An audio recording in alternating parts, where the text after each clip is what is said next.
Beneath the jagged peaks of Romania's Bucegi Mountains lies a secret the world was never meant to find. It began innocently enough, a routine geological survey, the kind scientists have conducted 1,000 times before. But when the Earth whispered back, it revealed more than rock and soil. Hidden deep within the mountain's heart was a vast, ancient chamber, a labyrinth of tunnels and vaults carved by hands lost to history. For centuries, the Bucegi Range has been wrapped in folklore, whispered tales of sacred peaks, lost kings, and forgotten gods. But now those legends stand on the brink of being rewritten. The chamber's architecture is impossible for its supposed age.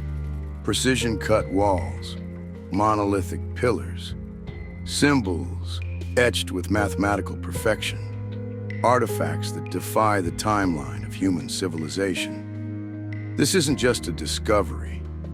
It's a challenge to everything we think we know about the past. And then, the Pentagon got involved. High above the mountains, an advanced spy satellite, designed not for archaeology but for war, caught something strange. Beneath the surface, anomalies appeared in the geological scan. Perfect geometric patterns no natural process could create. When the data reached analysts in Washington, alarms were raised. This wasn't nature. This was engineered, ancient, and massive. The similarities to other sites, particularly buried complexes in Iraq tied to Mesopotamian culture, were undeniable. The same impossible stonework, the same alignment with celestial events, the same whisper of technology and knowledge far beyond its supposed era. Could these places be connected? And if so, what civilization could have built them? But archaeology wasn't the only interest here. Somewhere in the shadows, a nameless organization moved in. No public face, no government badge, yet threads reaching into the highest levels of global power. Their interest in the chamber was immediate and absolute. Were they after lost technology, ancient energy, or the kind of knowledge that could topple governments? Inside the Pentagon, the chamber became more than an archaeological marvel. It became a strategic asset, a potential weapon, something that, if exploited, could shift the balance of power on a global scale. And so, the question isn't just what lies inside the Bucegi Mountains, but who will control it once it's found. Because in a world where knowledge is power, this chamber may hold the most dangerous knowledge of all. Beneath the jagged, snow-dusted peaks of Romania's Bucegi Mountains lies a secret the world was never meant to find. It began innocently enough, a routine geological survey, the kind scientists have conducted countless times before. But when their instruments returned strange readings, when the mountain's silence seemed to hum with a hidden pulse, curiosity became obsession. Drilling and scanning revealed more than solid stone. Deep inside the mountain's heart was a vast, man-made chamber. A sprawling labyrinth of tunnels, vaults, and monumental halls carved with precision no ancient culture was ever supposed to possess. For centuries, the Bucegi Range has been the subject of folklore and fireside whispers. Stories of sacred peaks, immortal kings, and gateways to other worlds. Shepherds spoke of strange lights at night. Travelers swore they heard deep metallic echoes from beneath the ground. But until now, those tales were nothing more than local legend. The chamber changes everything. Its design is unlike anything found in Romania or anywhere else on Earth. The walls are smooth, almost polished. Pillars rise like titans, carved from single pieces of stone, aligned perfectly with constellations in the night sky. Symbols cover the surfaces, intricate geometric scripts, some eerily similar to those found in Mesopotamian ruins thousands of miles away. And among the debris lie artifacts that don't fit our timeline of human civilization. Advanced tools, strange alloys, objects that suggest a level of engineering that modern science struggles to explain. Then came the twist no one expected: the Pentagon. High above the mountains, orbiting silently in the darkness of space. One of the United States' most advanced spy satellites. Technology designed for war, not archaeology, picked up anomalies beneath the Bucegi range. What appeared on the scans was impossible. Vast geometric shapes embedded deep below the surface, symmetrical and deliberate, as if drawn by an invisible architect. When the data reached analysts in Washington, they knew instantly that this was no natural formation. This was something built, something ancient, and potentially powerful. The more they compared the readings, the more unsettling the patterns became. The chamber's design mirrored elements found in buried complexes in Iraq, specifically sites linked to ancient Mesopotamia, humanity's so-called cradle of civilization. The same uncanny stonework, the same cosmic alignments, the same whisper of technologies far beyond the reach of ancient man. Could these sites have been the work of a single civilization? And if so, who or what were they? But archaeology wasn't the only force drawn to the mountain. From the shadows emerged a nameless, faceless organization. No government seals, no public record, yet its influence reached into the highest tiers of global power. Their presence was immediate, their interests absolute. Officially, they didn't exist. Unofficially, they had the resources to control or bury discoveries that could shake the foundations of history.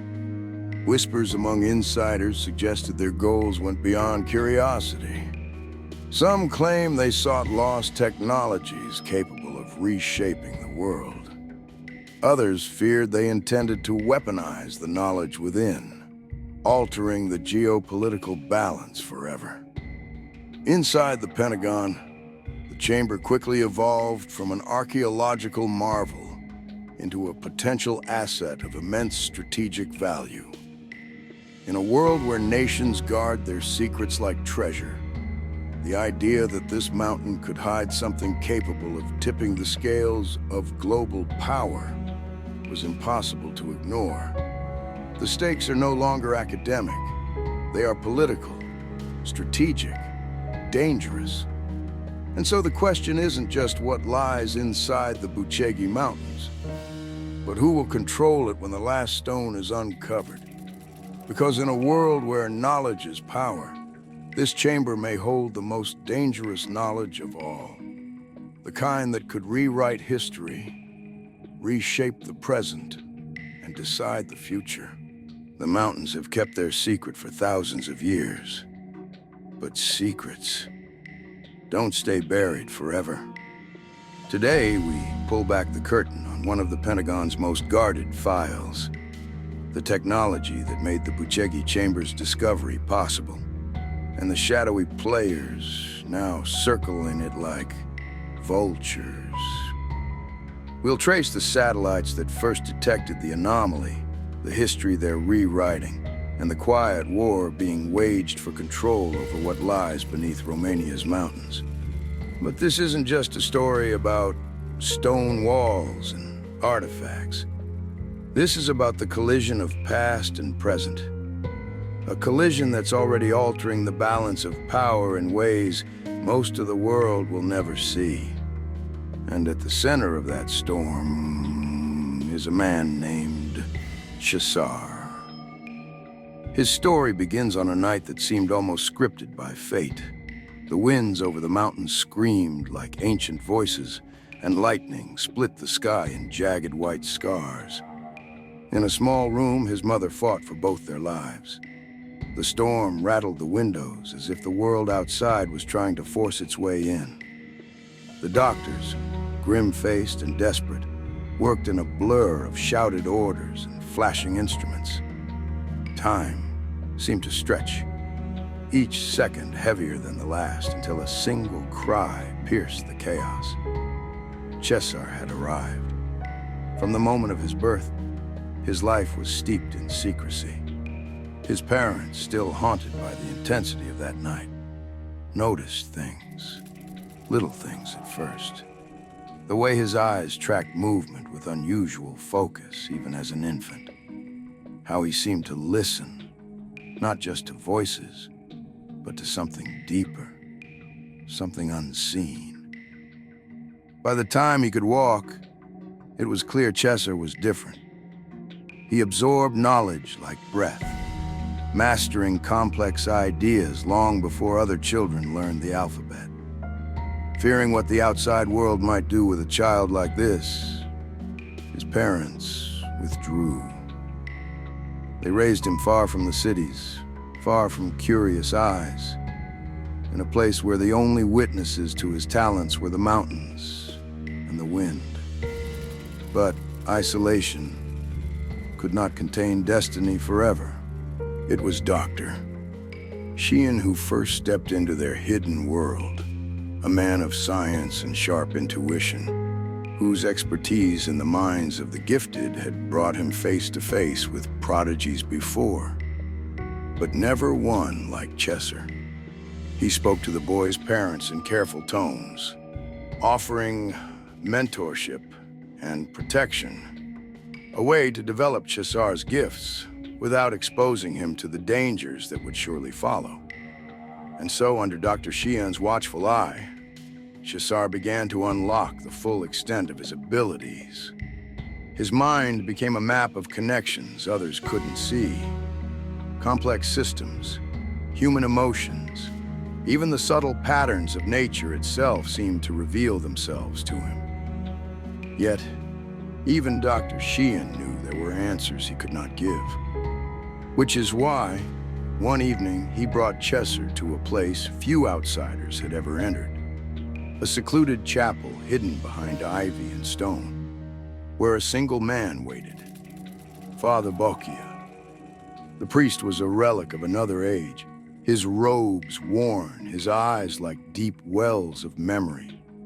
He had studied prophecies most had dismissed as myth, and he had been waiting for Cesar long before the boy had been born. They sat together in the candlelit gloom, shadows trembling across the walls. When Father Bucegi spoke, it was not idle conversation. It was the unveiling of a fate written in whispers centuries ago. He spoke of a coming discovery that would shake the foundations of the world, a revelation that would pit nations and hidden powers against one another, in a battle not for territory, but for truth.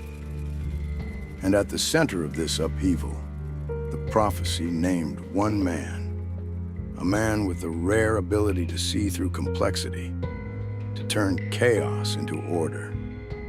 That man was Cesar. Then came the word that would haunt him: Hydra. He walked the quiet corridors of his home, the candlelight catching in his eyes as he replayed the priest's voice in his mind. You will be offered truths men have killed to hide. The weight of it was both intoxicating and suffocating. For the first time, he understood that his abilities weren't simply gifts. They were keys. Keys to doors most men didn't even know existed. Doors that, once opened, could never be closed again. The Hydra was more than a metaphor. It was the embodiment of a coming storm, one that would test not just his intellect, but his very soul. It was in that state of sharpened awareness that he met Signor Massini. The meeting took place in a conference room high above the city, inside one of the most exclusive hotels in Europe. Heavy curtains muted the night beyond the glass, and a single chandelier bathed the room in warm, deceptive light. A long, polished table separated them. Cesar had heard whispers of Msini's reputation. A man whose influence cut across borders and governments, whose reach extended into the shadows where the world's most powerful truly operated. And now here he was, studying Cesar as though he were a rare artifact. Msini leaned forward, his voice smooth but edged with authority. He spoke of opportunity, of a seat at a table most would kill to join. The Bilderberg Group, he explained, was not a rumor or a conspiracy theory. It was real, and it was exactly as dangerous as people feared. This was a council of architects who shaped global policy, not through speeches or elections, but through the quiet signing of contracts and the movement of resources no public eye ever saw. With Cesar's abilities, Msini said, he could rise quickly. He could shape the course of nations, influence the allocation of resources, and even steer the world away from chaos, or into it. It was, Msini claimed, the power to create stability in an age of uncertainty. But Cesar could hear the unsaid truths behind the words. Stability for some, and control over all. As Msini's pitch unfolded, Cesar's mind ran cold calculations. The man across from him was offering not just influence, but entry into a network that had its hands on the levers of the world. Yet every lever pulled came with a price. The group did not exist for the common good. It existed to preserve its own dominion. And then came the phrase that made Cesar's breath still. Global control, Msini said, his tone almost reverent. He painted a vision of a future where chaos was eliminated, where decisions were centralized, where the inefficiency of democracy was replaced by the efficiency of rule from the shadows. To Msini, it was the logical next step in human governance. To Cesar, it was the first head of the Hydra, smiling with many mouths. The silence between them stretched, heavy with the weight of possibility. Cesar knew that if he stepped into this world, he would never again stand outside it.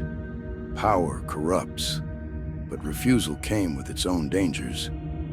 A man who turned down the Bilderberg Group's hand often found that hand returning, closed into a fist.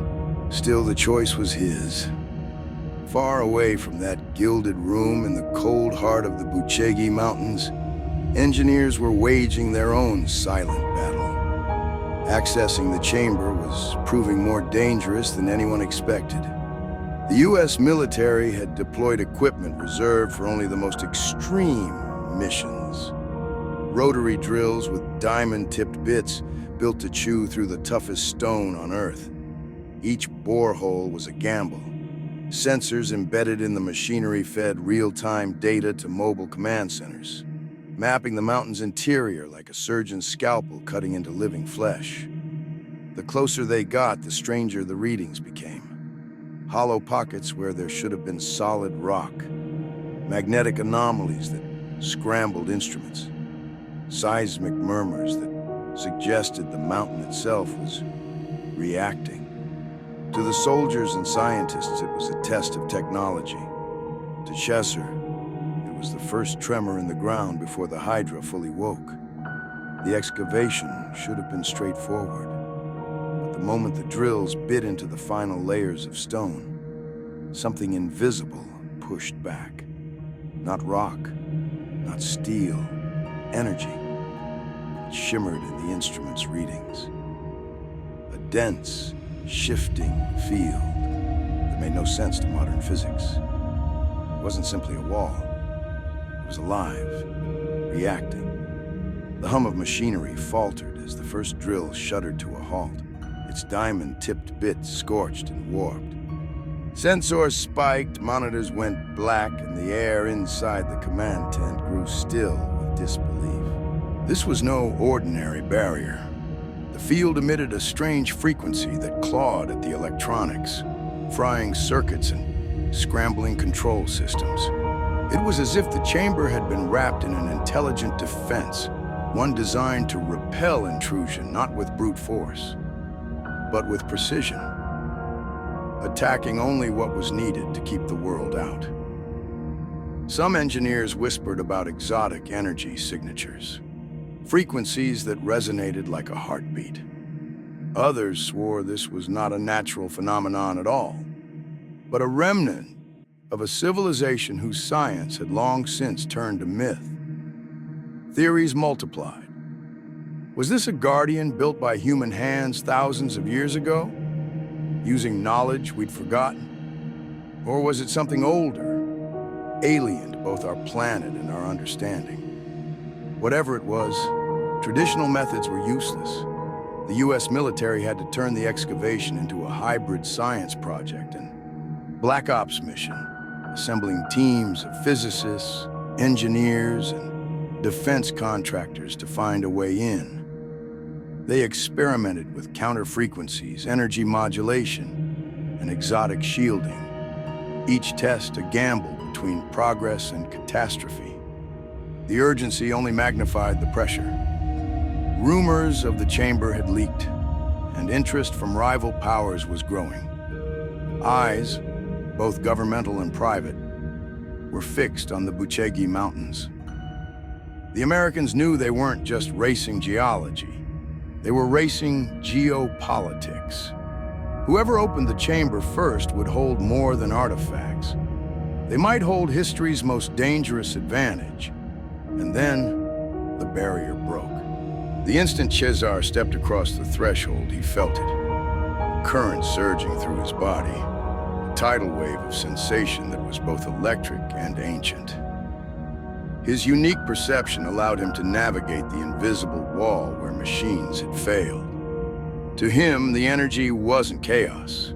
It was a rhythm, a language his mind could almost translate. He moved deeper, the air thick with a pressure that hummed in his bones.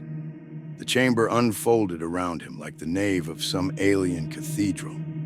Vast, shadowed, alive. The walls were covered in carvings that seemed to shift as he looked at them, their lines glowing faintly, pulsing in time with the energy field. It was storytelling in stone, the rise and fall of a civilization, wars fought among the stars, and secrets passed from hand to hand across millennia. Then he saw them, the tables. Not stone, not wood, but something that looked like glass and light woven together. They floated inches above the floor, their surfaces blooming into vivid three-dimensional projections that hovered in the air. One table rippled with complex schematics. Another displayed blueprints of machines he couldn't name.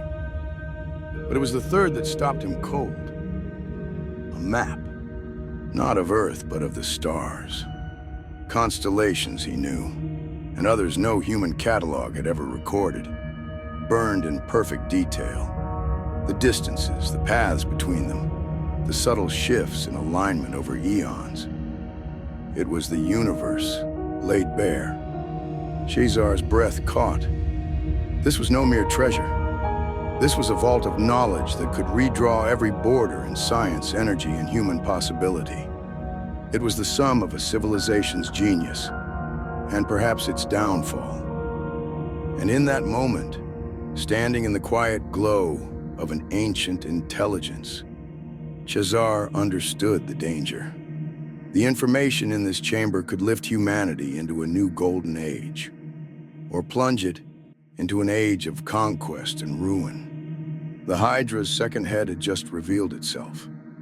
Outside the mountains, the world had no idea that history was being rewritten in real time. Inside, Cesar stood surrounded by the whispers of a civilization so advanced it made modern science look primitive. He could feel the chamber's energy reacting to him, not in resistance, but in recognition, as if it had been waiting. And beyond these walls, others were waiting too. The Pentagon's command center buzzed with urgency. Real-time feeds from the Bucegi site showed the chamber's interior, grainy, flickering images that only hinted at what Chesser was seeing with his own eyes. The military wanted access. The scientists wanted answers. The politicians wanted leverage. But the Bilderberg Group wanted control. In a boardroom half a world away, Signor Massini's voice carried the weight of inevitability. "You've seen it now," he said. "You know what it contains. This knowledge cannot remain in the hands of the military alone. It must be directed." Chesser remembered the star map, the energy schematics, the technologies that could solve global crises or ignite them. Massini painted a vision of harnessing it for stability, a euphemism Chesser understood all too well. Stability meant centralization. Stability meant obedience. Stability meant the same small circle deciding the fate of the many. Yet, even as he resisted the pull of Massini's offer, Chesser knew the truth. If he refused, someone else would take his place. Someone without hesitation. Someone without conscience. The Pentagon's timeline was shrinking. Intelligence intercepts suggested that foreign operatives were already on Romanian soil, disguised as researchers and diplomats, edging closer to the Bucegi range. If they breached the site before the Americans could secure it, the balance of power would shift overnight. And there was something else, something the military hadn't shared publicly. The deeper the excavation went, the more the energy field fluctuated. Some readings hinted it was weakening. Others suggested it was adapting, like a lock slowly changing its code as intruders fumbled with it. No one could agree whether the barrier would collapse on its own or seal itself forever. In the chamber, Chesser felt that shift in his bones. The glow in the carvings was growing brighter, the holographic tables cycling faster through images, as if the chamber itself sensed the time was running out. The Hydra's heads were no longer waiting to be faced one at a time. They were awakening all at once. And now, the choice before him was no longer about whether to step into the game. It was whether to play it or burn the board entirely. The deeper Chesser ventured, the more the chamber came alive. It wasn't silent here, not truly. The walls seemed to hum faintly, as though the stone itself remembered voices from another age. Along the edges of the vast hall, objects rested on pedestals of light, artifacts that seemed to breathe. Some pulsed gently, their glow rising and falling like the beat of a heart. Others shimmered with shifting colors as though wrapped in the aurora of another world. He reached out to one device, no larger than his hand, and felt a subtle vibration under his fingertips. Its purpose was unknown, yet instinct told him it manipulated forces far beyond the reach of modern science. Nearby, a tool stood in quiet defiance of time, its design suggesting mastery over energy fields themselves. And beside it, a cluster of crystalline tablets, etched in symbols that flickered as though aware of his presence, whispered of a time when humanity walked in harmony with the cosmos.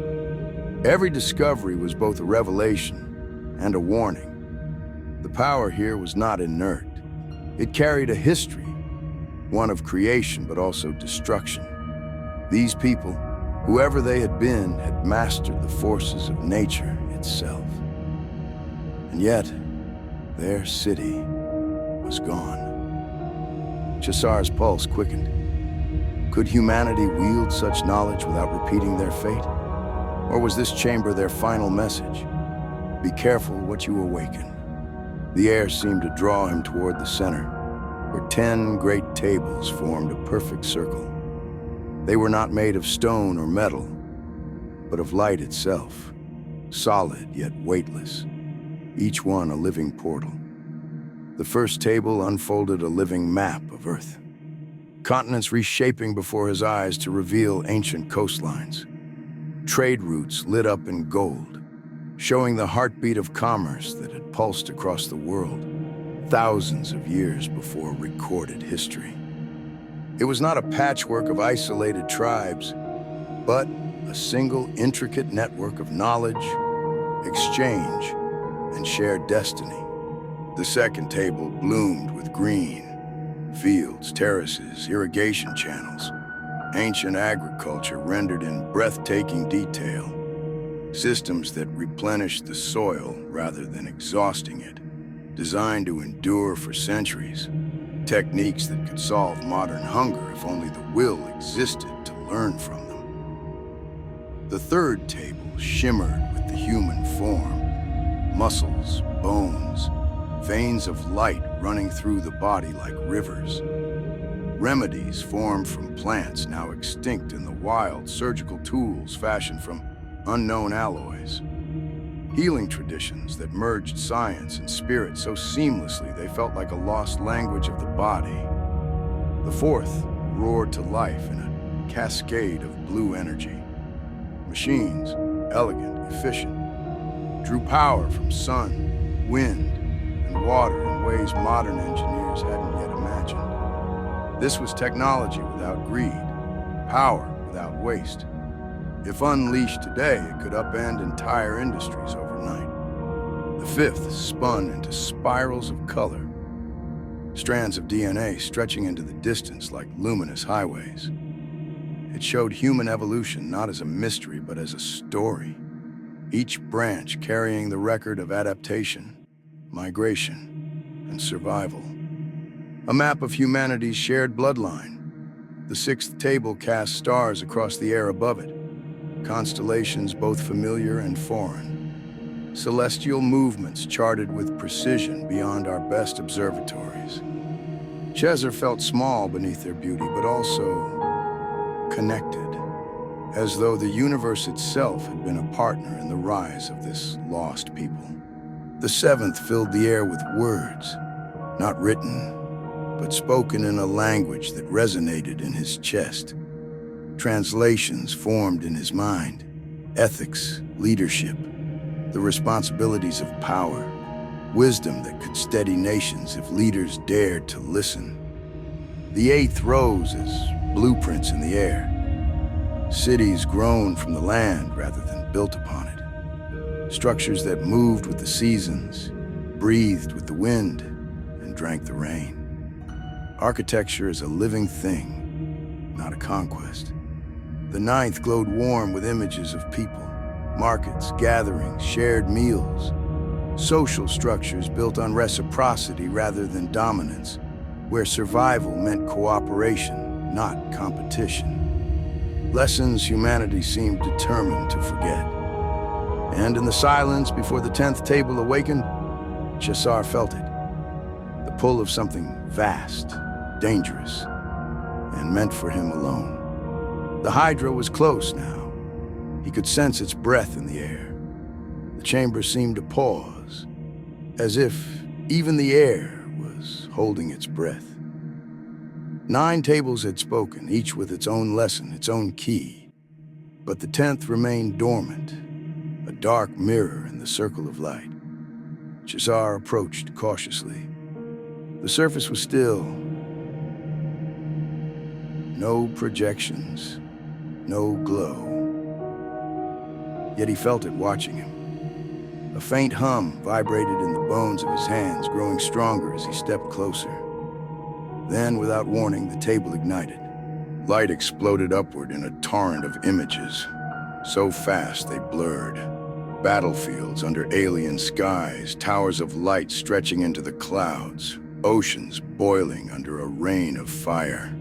Fleets of ships, not of wood or steel, but of something alive, coursing through the void between stars.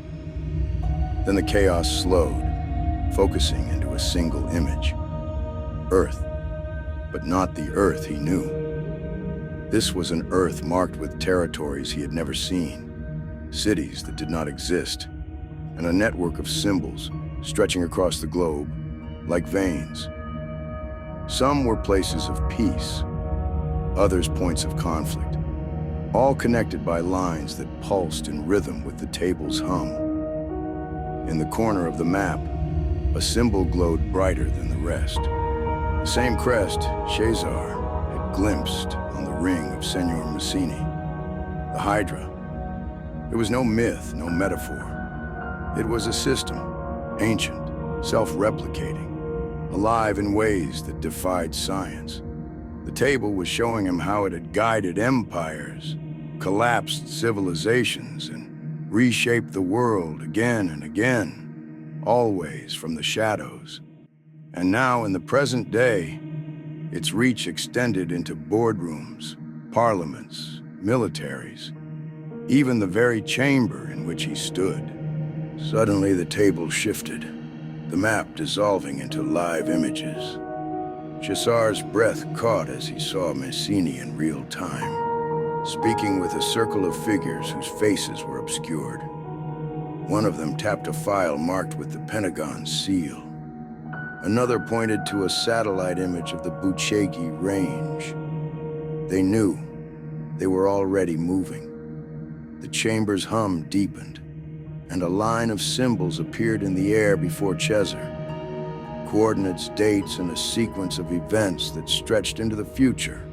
Some glowed green, others burned red. Choices. The realization struck him like a blow. The table wasn't just showing what would happen, it was showing what could. The Hydra wasn't a chain of inevitabilities. It was a web of possibilities. And he now stood at the center. Far above, the Pentagon's command center lit up with alerts. Unauthorized transmissions were detected. Bursts of encrypted data leaking from the chamber's location to multiple foreign servers. The clock on securing the site had just hit 0. In the echoing silence of the ancient hall, Cesar reached for the table. He knew whatever choice he made now would decide which version of the future would survive. The 10th table awakened like a final heartbeat in the chamber. Its light didn't just project, it enveloped Cesar, pulling every fragment of knowledge from the previous 9 tables into a single, living tapestry. Agriculture bled into medicine, medicine into energy, energy into philosophy, each thread connecting seamlessly to the next, revealing that humanity's story was never a straight line. It was a web, complex, fragile, yet unbreakable, woven through cooperation, exchange, and shared destiny. As the pattern shifted, Cesar understood. This wasn't a library of facts. It was a blueprint for a future that honored the past, a call to action. It demanded more than curiosity. It demanded stewardship. Every advance, every breakthrough, every forgotten truth came with a question. Would humanity be ready to wield it? Or would we fall into the same shadows that had swallowed the civilization who built this place? His thoughts were interrupted by a revelation that took his breath away. Tunnels, carved with impossible precision, stretching far beyond Romania.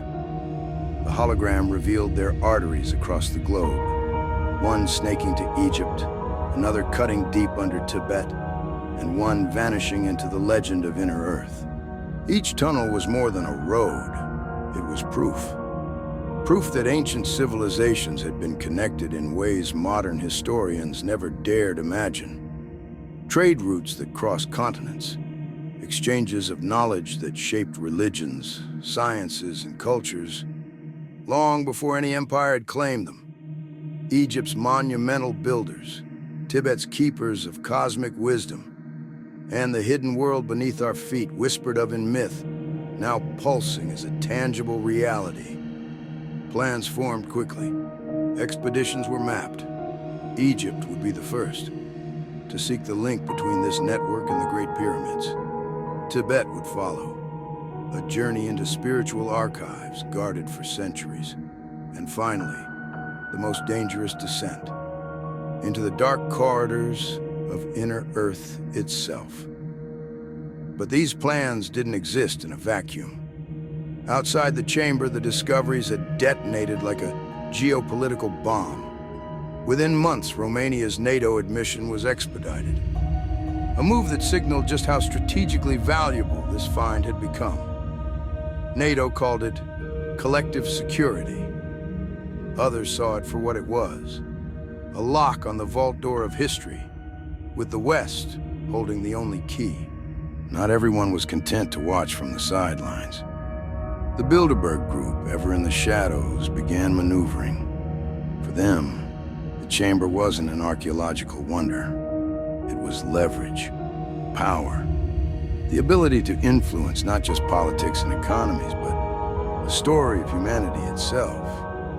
Behind closed doors, maps were drawn, alliances whispered, and strategies formed to ensure this knowledge never reached the world without passing through their hands. And in the center of this tightening web was Cesar. He had seen the knowledge, touched it, felt its pulse in his bones. He knew it could unite the planet or fracture it beyond repair. Now the question was no longer what had been discovered, but who would control it. And with every new handshake in NATO chambers, with every quiet deal whispered in Bilderberg corridors, the Hydra was twisting, tightening, preparing to strike. As the episode closes, we are left standing beside Cesar in that glowing hall, caught between the past and the future, between preservation and exploitation. The chamber has spoken, the tunnels have opened, and the race for control has already begun. So we ask you, what would you do if you held the key to humanity's greatest secrets?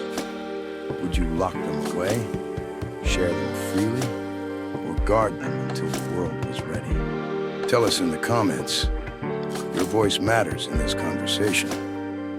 If this journey into the hidden depths of the Bucegi Mountains stirred something in you, subscribe now so you don't miss what comes next. In the coming episodes, we'll follow the expeditions into Egypt, Tibet, and the mysterious inner Earth, and uncover the political chess match already unfolding behind the scenes. Until then, stay curious, stay vigilant, and remember, some doors, once opened, can never be closed again.